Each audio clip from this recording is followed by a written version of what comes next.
Hi everybody and welcome on Accordion Station. A few days ago I recorded this valse, Nany.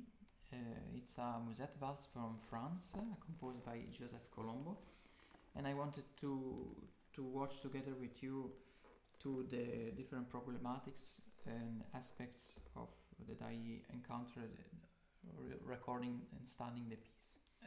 My first doubt was about the speed of the piece. At the beginning I was playing it more fast.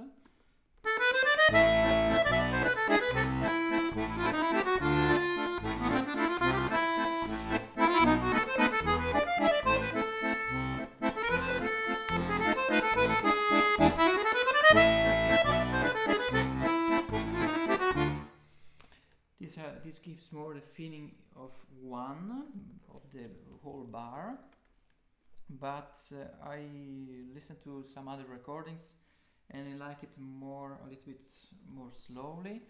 I think that the tempo that I play now is something like 195, so 65 for the whole bar. And also, if you play it more slowly, you can try to give a little bit of swing.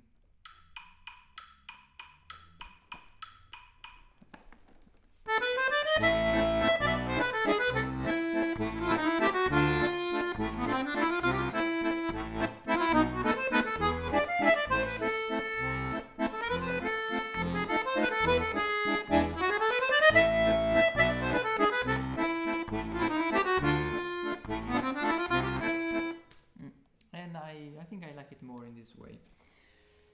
I think the swing I play is very light. Maybe I only play swing at the beginning of the piece. I hope not. I didn't listen to the recording so carefully. Quite a big difficulty I had was in the third bar, in the second bar of the piece actually. And I had many doubts about the fingerings.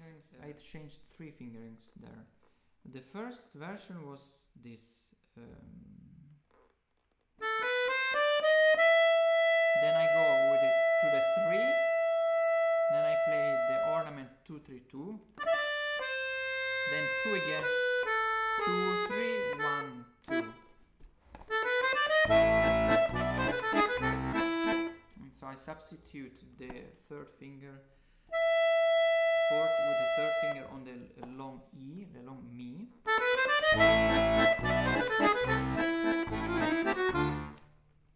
But I realized that when I was coming back from the different repetitions that I was not so precise with this fingering and I was stiffening up. So I changed it, and then I play the second time. I play the ornament with 3 4. 3 4. 3.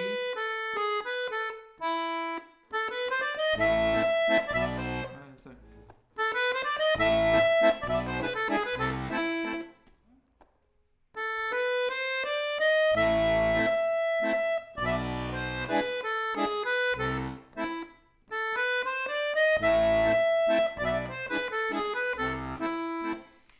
It was better with this fingering, but when I changed it to the third one, I was much more at my ease, and it's this one. I stay with the fourth finger on the Mi of the E, then so I use the fourth row for the Do, for the C.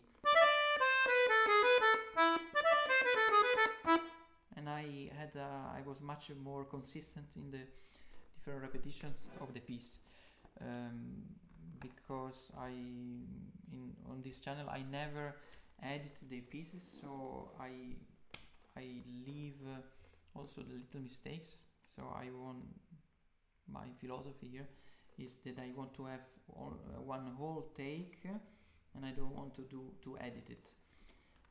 So I have to be as accurate as possible.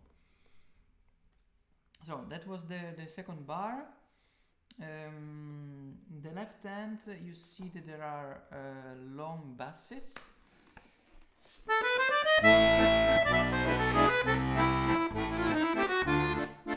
I play them more short. I think they are quite heavy.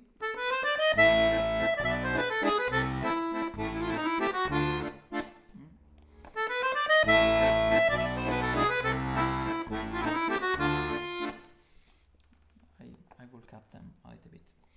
Then fourth bar, listening to myself, I noticed that I have the tendency to anticipate the mi, the E, the upbeat of the first beat.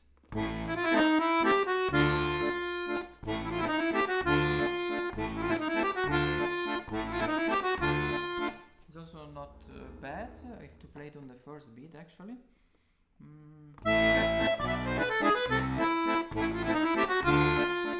It's also nice,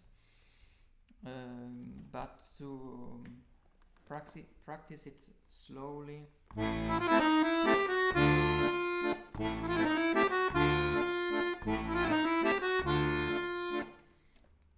And then speed up, but be very clear with where the notes come. So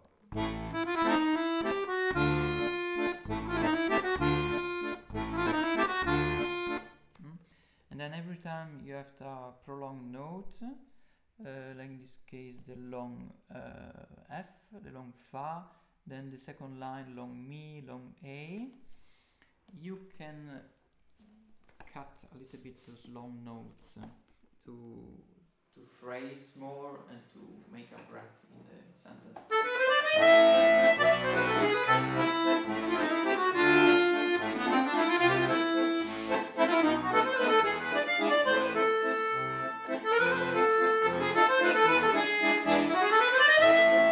Like here, just before the E7 in the left hand, I cut the G sharp in the right hand, so I can also change the bellows and I can breath there before the three triplets there.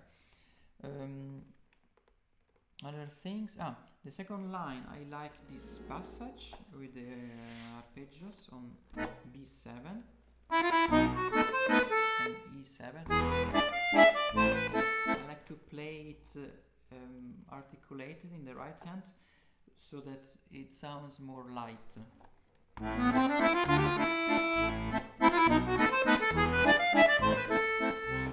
Not legato.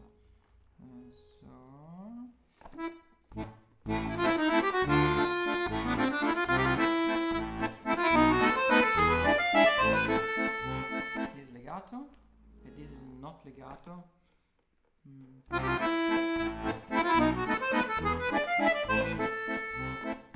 How is this technique? This technique is similar to the legato, so you have to be close to the buttons.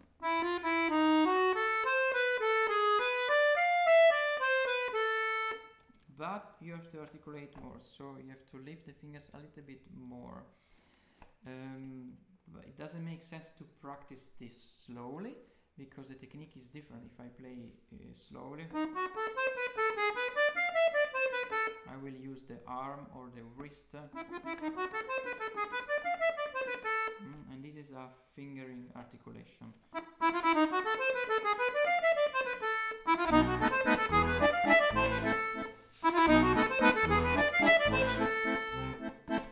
So practice it a little bit faster and articulate a little bit more. But when your legato also is better, your non-legato will also be better. Practice this, keeping the fingers in contact with the buttons.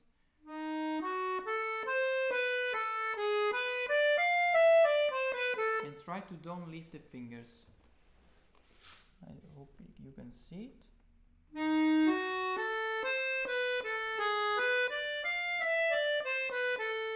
So you see that I don't lift the fingers. It's not like this.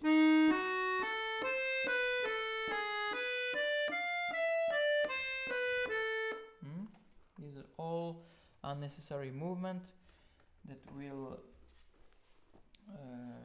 slow down you when you're fast. You will have less control on the keys and you will stiffen up. These are exercises you can do on the first row. Is the same for every instrument, also piano or big riff. You can play the first 4 notes.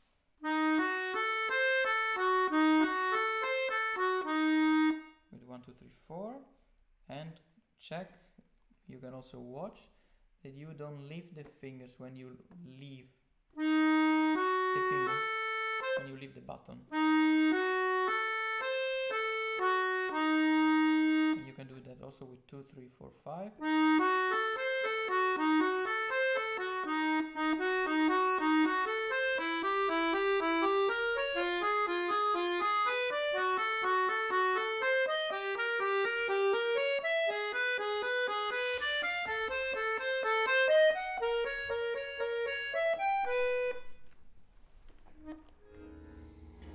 This is an exercise on an interesting technique book by Claudio Jacobucci.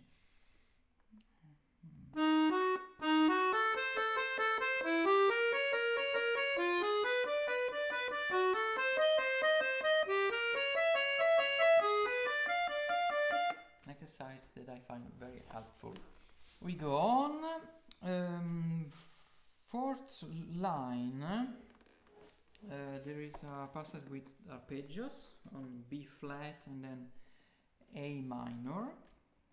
It's this one.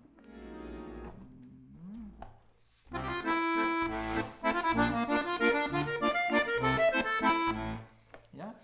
So there I noticed I had a tendency to speed up, you know, with the right hand, losing the beat.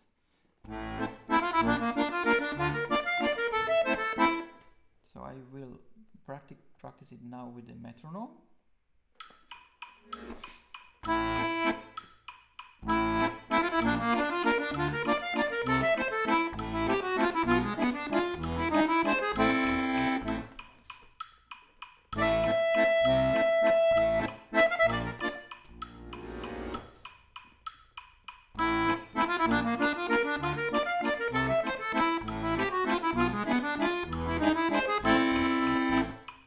Sentence before.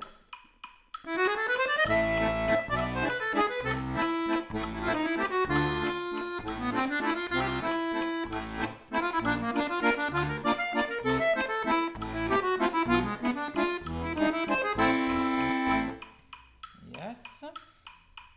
Now, another thing I realized, and I still do it, is that I don't turn enough with the instrument here.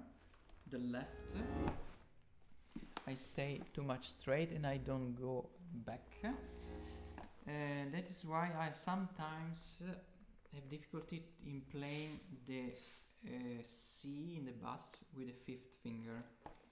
So the left hand is like this. 5,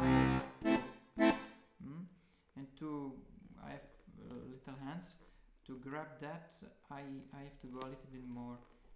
I have to turn a little bit more. So I will try to do it now. So I will try to do it now.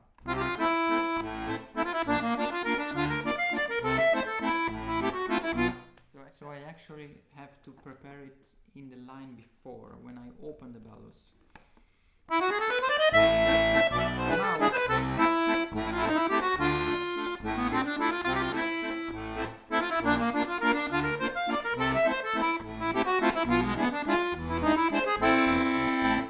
Okay, now you heard that I missed a high note. I think it was the Fa, the F.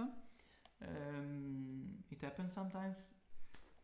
To avoid that, practice it slowly.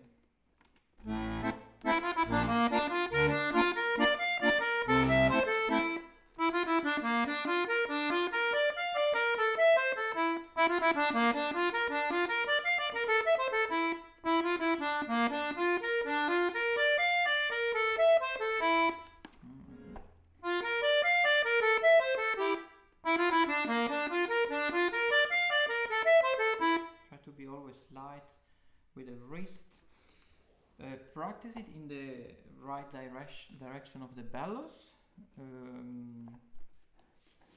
I'm closing now the bellows because it's different for the ergonomy, the use of the body too.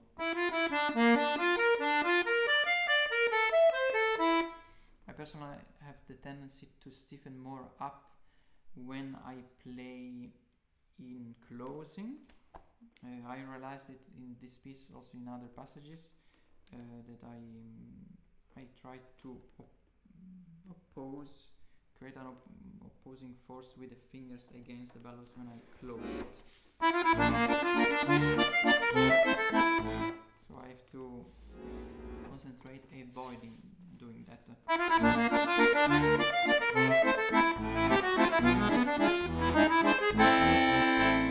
And I have to think, I have to give the force here to this direction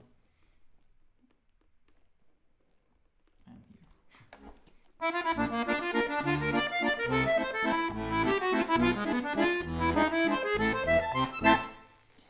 Then, second part, repeat the note with different finger. I do 3, 2, 3, 2, 3, 5. And I wait a little bit on the first note of every bar.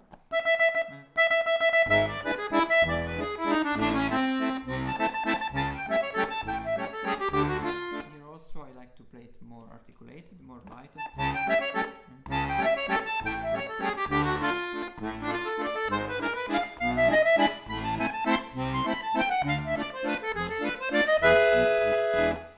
Here it was for me difficult because the second time there is a different fingering.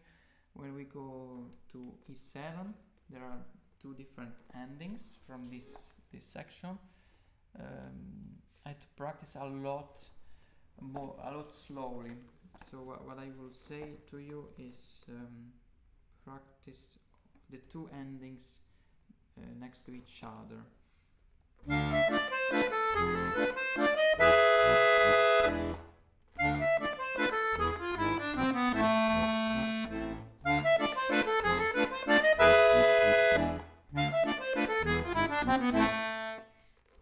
So that you can, you know that you can switch very quickly mentally from the one to the other fingering. Then I like to play this note staccato. A little bit upbeat.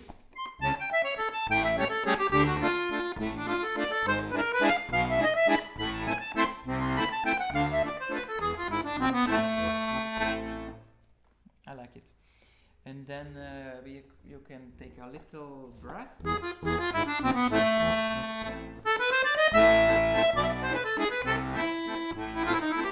Before restarting. Then we go to the trio.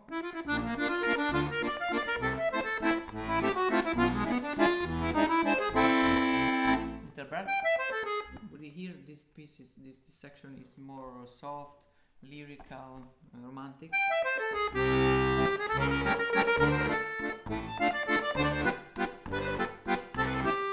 I like that staccato. I find it very playful. I had a little bit of problems in some recordings in finding the C sharp from the Do at the beginning of this section, because I played with the same finger of the C, the Do. Practice it slowly, just left hand.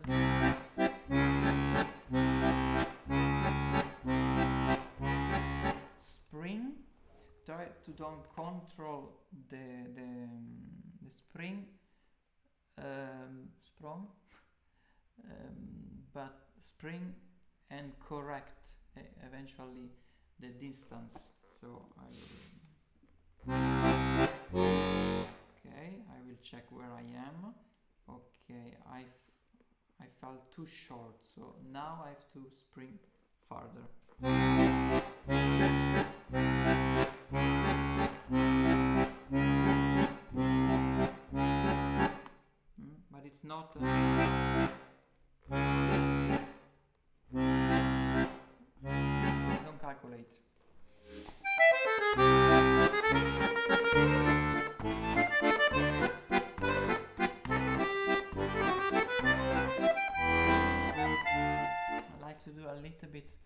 ritenuto there. I find that passage very sweet. And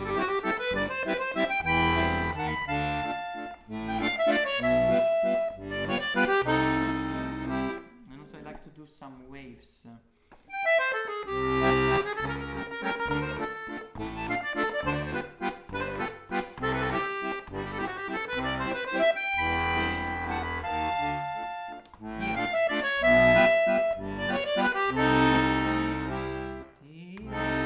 To accentuate the dissonance.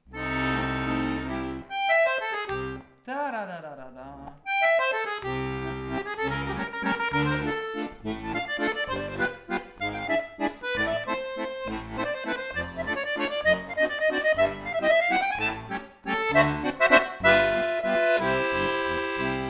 I like here too the staccato.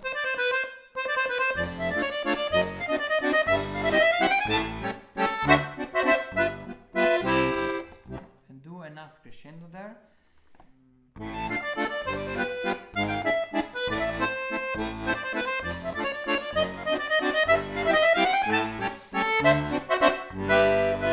I like to do a little glissando here.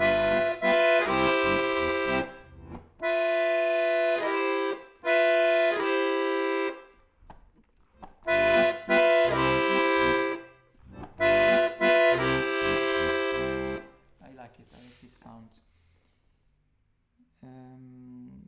We have also the fifth line. We also have a passage, spring in the left hand from G7 to Mi7 with the G sharp and the bass. Is the same exact distance from the first bar of the trio.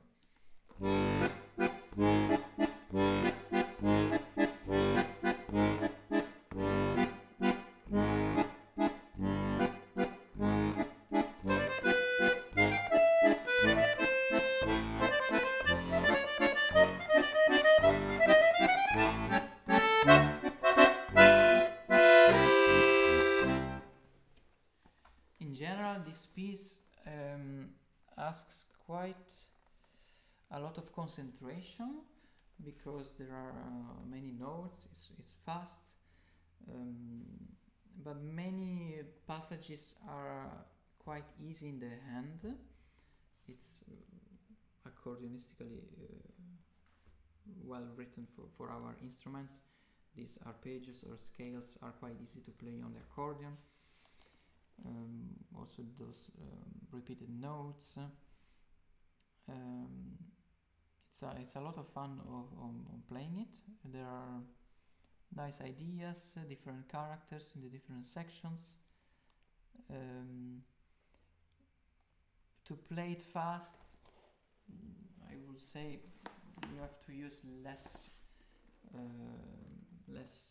force than you think. So try to be more efficient, start it slowly, and try to don't stiffen up, don't push too much. You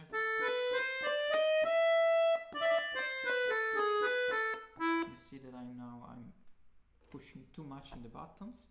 That is not good for the music. I will not playing as fluid and as regularly as I want. And it's also bad for your body, so you will accumulate a lot of tension and you can also get injuries, problems, inflammations. So as light as possible.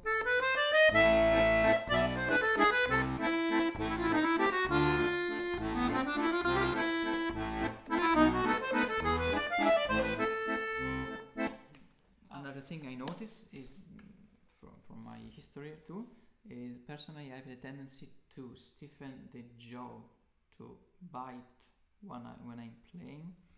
So I have to focus on avoiding it. I try different techniques. I put a pencil in my mouth so that when I'm biting I have the feedback of me biting. Or also something soft. You can also put something soft, also disgusting between your teeth. The important thing is that you have a feedback, that you notice when you bite. There are quite many players that I know that also have the same tendency. So to play fast, you need to be as efficient as possible with your body and avoid all the unnecessary tensions in the neck, in the arm, in the fingers, wrist. So this was the first video of this kind on this channel. I hope some of you can find it helpful, also to see my struggles. We sometimes don't see the work of the musicians behind the videos or the recordings. We don't see the rest of the iceberg. So I hope that you find it helpful. Let me know in the comment section below if you have further questions about this piece, about how you can practice, and let me know if you want to see more of this about other pieces. Bye!